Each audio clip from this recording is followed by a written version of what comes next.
So hi, I'm Holly. I'm a software engineer at Microsoft. I've been here for about 2.5 years and I work on Cortana for Windows. So starting off, can you tell us a little bit about your educational background? So I first became interested in technology from a pretty young age because I was playing video games with my dad. And so when it got to the point where I could start actually programming, I found a games programming camp at the DigiPen University. And so I took that camp. It was like 9 to 5 programming for like 5 weeks. It was really intense, and it did kind of make me question whether or not I actually wanted to be a developer. But I gave it another shot and tried to take advanced placement computer science in high school as well as a web development class. So AP classes or advanced placement classes are sort of the equivalent to your A-levels. So I took those classes. Again, found it pretty challenging, but thankfully it was in a much easier language than C++, which is what I did at DigiPen University. So I was doing Java in my AP CS class, as well as like my web development technologies. And so my teacher took me through the process right from the beginning, and he was really helpful and supportive the whole time.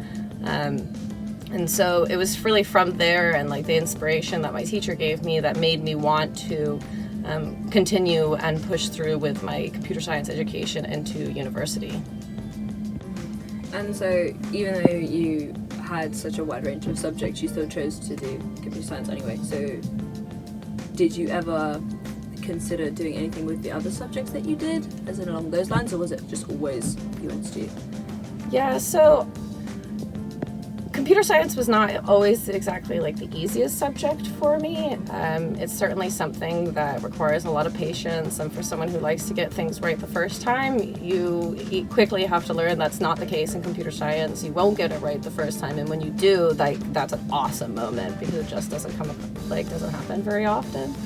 And so during like the DigiPen camp as well as like my APCS class, like it was certainly a challenge, and one where I'm very thankful to my CS teacher. The poor guy had to deal with a few tears after class and like help me through these problems. But it's intense because you're constantly learning. There's always new things to learn, and you kind of forget how much you have learned in the process because you're always pushing. You're always trying to learn more. That it's easy to forget just how far you've come. And so he was the one that kind of told me to like remind myself really often about just how far you've come and kind of keep track of the things that you've learned because it's a good reminder for yourself. And so there wasn't really many other subjects that I wanted to kind of follow through with. At one point considered maybe being a vet, but that was because I loved animals. But it becomes challenging when I didn't want to go to like medical school. It was really when I look back on where my passions were my entire life, it was always technology, and being a programmer always really interested me and fascinated me. And I think it was just realizing that it might not be easy, but it's something I love doing, and it will get easier with time. And it's something that you can create something out of nothing by yourself in your room with nothing more than an internet connection and a laptop. And so I found it kind of really inspiring how much potential for impact that you had. And so that's why I kind of started going down the path of really committing to doing CS at university level. And so how did you go about choosing your subjects? Yeah, so when I was selecting my subjects, I'm quite a pragmatic person. So for me, the easiest first step is to look about really like where I want to go in my life and work backwards. So I had an inkling that I wanted to do computer science, and so I needed to see which kinds of subjects would be helpful to me in the long run. So for me, that was really my calculus classes, because I was like, okay, I need to be good at math. That's not necessarily always true, but it was going to be helpful for me. I needed to do computer science, obviously, to get myself a really good foundation going into university. You do not need to be have experience going into university to do it, but it is certainly helpful and something that kind of gave me a bit of an edge, at least for the first semester or two. And then probably the other strongest one that was related to my subject was I took physics as well, because I wanted to work in the games industry, and obviously physics is a massive part about games and realistic games, and so I thought having a good foundation in that would also be helpful to me. Because I come from an American system, I also had to select a whole bunch of other classes, and some of those other classes were because I knew some of my subjects were going to take a lot of time and effort, and so I needed to do some easier ones, like I took photography 1 and 2, and some of them are just to get the credits. Like I took material science because that was a lab-based science and I didn't want to do chemistry. So there were some things that were a little bit strategic about it, but some of them were also very much with a goal in mind. Okay, and so did you have any particular sort of aha moment where you realized tech is what you want to do? Yeah, so for me it wasn't necessarily a specific moment, but it was kind of a collection of experiences that really began during my placement year at Microsoft. So I worked on Paint 3D for a year between my second and my final year of university. And again, similar to studying computer science at high school and at DigiPen, it was certainly a challenge. It's a big learning curve. There's lots of really clever people working on some really clever technologies, and there's a lot to learn. And so for the first few months, I struggled, but after a while, once you start kind of proving to yourself, wow, I can do this, and this stuff is really interesting for me, I started realizing that it wasn't just games that I was interested in. It was working on innovative technologies, working on new human-computer interaction spaces. It was being able to have big reach across the world. And so when I started being able to finally have these skills and being able to create the things that I'm interested in, that was kind of the moment where I was like, yes, I've made the right decision this whole time. Committing through all of these challenges were worth it. And so now I get to do things that I love every single day, and because I have that passion or that moment that sort of told me okay, you're doing the right thing and you're doing the things that you love to do, it means that everything else, I'm much more interested in learning further about my subject and learning further about the technologies that I'm interested in. Okay, so what does a day in your life look like now? Yeah, so typically I get in about 9:30. Because I work with teams all around the world, I usually need to catch up with any kind of communications that I've received from them, as well as then sort of catching up with my team members around me and seeing if they need me to do anything. 10:15 is when my first stand-up meeting is. We go around the various team members and speak about what we did the previous day, any blockers, any challenges, seeing if we need to get any help from somebody, and then say what we're going to be doing that day. So it's a good kind of overview of what everyone is working on. The rest of my day I can basically spend doing whatever I want.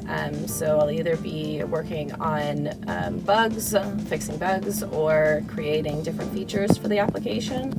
These are either assigned to me, or I have a bit of sway in which things are assigned to me depending on my interests and things like that.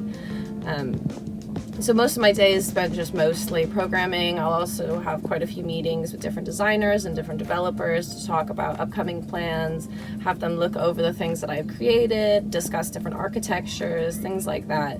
So it's a pretty free-form kind of day.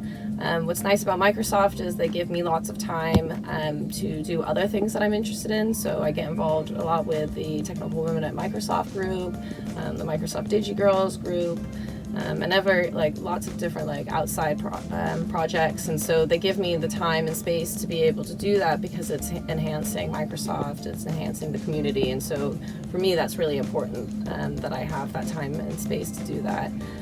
So that's generally the kind of flow that my day follows. I don't ever crunch like a lot of people warn you about in software development fields. If you're crunching, it's a management problem. So it's nice that Microsoft kind of respects my time and respects work-life balance and gives me the flexibility to kind of work on the things that I'm really interested in. Cool. Was there anything about your career that you didn't expect or that surprised you when you got there? Yeah, so I think I had a decent idea of what I was getting into with my career because I grew up in a pretty tech-focused area. I grew up in Seattle, which is the home of Microsoft, Boeing, Amazon, every tech company under the sun, it seems. However, I would say, especially joining the industry now, I'm surprised, given the stereotypes about what a computer scientist is like and the environments that a computer scientist works in, especially when I was growing up and getting interested in these technologies, that you're absolutely spoiled as a software engineer. It's amazing. I love it, especially working at a place like Microsoft. Like, there's perks for days. Like, I work in an incredible office, which is really nice. They really care about me. My work-life balance is amazing. I get to dress however I like, and actually on my team there's decent gender diversity as well, and where there is gender diversity, like, my team is quite young, so I would say I guess one of the surprising things was that I thought all computer scientists were going to be pretty socially incapable, and that's not true at all. My team is like the funniest, most social group I've ever met, and we have an absolute blast every single day of the week. I really, really look forward to seeing them and hanging out with them, and so it was nice for me to know that I wasn't sacrificing something to be able to do a job that I enjoy. The whole package was awesome. Okay, so do you think other people have had misconceptions about you as a person or the job you do or anything like that? Yeah, so growing up, like I said, I grew up in a very tech-central place where especially like women were very encouraged to go into these STEM fields, so it seems like most of the people that I know at home have ended up being in STEM subjects, even if they weren't interested in it from a younger age like I was. But moving over to England and then studying computer science and being a bit more in the workplace, it made me start to realize more of the discrimination and kind of comments that you start to get as a woman in tech. Especially for me, like, I am a blonde, bubbly girl with an American accent, and so people just assume that I'm not very smart, and so when I tell them that I'm a software engineer, it's like always like, oh wow, like that's amazing, like, or like I never would have believed that. And then when I say that I worked at Microsoft as well, they're like, oh, so you actually like have a brain then? Like, these are direct quotes. They're like, so you actually have a brain, or so you're actually smart then. I was like, wow, what kind of assumptions did you make about me? And so it's one of those things where I don't know, I've definitely had misconceptions about purely based on like how I look, what I sound like, and I'm sure that's very similar experiences shared across most people that are minorities in the industry that they are and the place that they live. I think it's something that is hard to deal with at first, and then you have to start building up this kind of armor around you and start changing these negative experiences into ones where it starts to fuel your fire more to make positive change.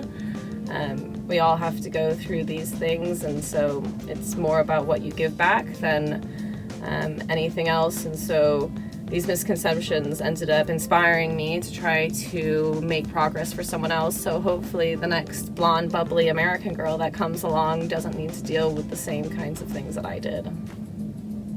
And so how do you deal with those sorts of situations? So I actually asked this when I was an Xbox intern to a panel of women in gaming, especially gaming being an extra male-dominated industry. I was very curious to see what they would say, and the responses were kind of sad to me because they were they were sad but realistic. They ended up saying things like, okay, well, what kind of situation are you in? Are you in a situation where you would be safe by speaking back to someone? What kind of people are you speaking to? And things like that. And I think it's just that extra layer that men typically don't think about, is that women need to consider our safety a lot more in normal situations. But for me, I found a way that I best respond to people in the moment is by asking them questions back and being like, so what kind of made you think that? And kind of putting them on the spot and having to explain their bias makes people very uncomfortable and starts making them realize their bias as opposed to me telling it to them. I think it's most effective when people are reflecting on themselves as opposed to being put on the defense. So that's usually where I go, and to be honest, a lot of the time unless it's actually harmful or insulting, I let people's biases kind of slide by within reason, being like, oh, okay, no, like this is who I am. I'm a pretty smart girl, kind of a thing. If it's something that's actually insulting, then I will fully call them out on that, because I just don't think it's acceptable behavior. And this is really when you start having male allies being really powerful, because I think men listen to men more, and having someone that's less, like, again, attacking them. But in terms of, like, the long run, how you respond to those things, I think, again, is kind of stepping up to the plate and trying to make real impactful change. And that's by helping out with different communities. That's by spreading the word about, like, who you are and other amazing female technologists or people in STEM, or just anything, trying to get the word out there and trying to change overall, like, society's perceptions towards women or other minority groups and these like in STEM. It's something that's going to take years and generations, and it's not going to be changed overnight, but every little step counts, and every person's mind that's changed ends up affecting someone else's. So it's a process, and it's something that you just learn to kind of deal with. But I don't know, there's no right answer for this, and you kind of have to take it as the situation and the circumstances provide. Okay, and lastly, do you have any advice for people who are wanting to get into tech but have no idea how to start? So there are a few different ways of getting into tech depending on your background. So I guess the obvious option is to go to university, and to do that, I really recommend trying to find a university that has really good placement schemes, especially if you're in the UK. I think that really matters, and is a great way of getting yourself in the door and getting the experience that you need. So upon graduation, getting a job is a lot easier, or potentially you'll already have one. If you're not coming from a computer science background but potentially have a different degree subject, there's also so many different resources that are out there, and especially for STEM subjects, transitioning is pretty easy because you tend to have all of the skills that you need anyway. Being able to program, probably quite, if you come from a different STEM subject, you might have done some programming in the past anyway.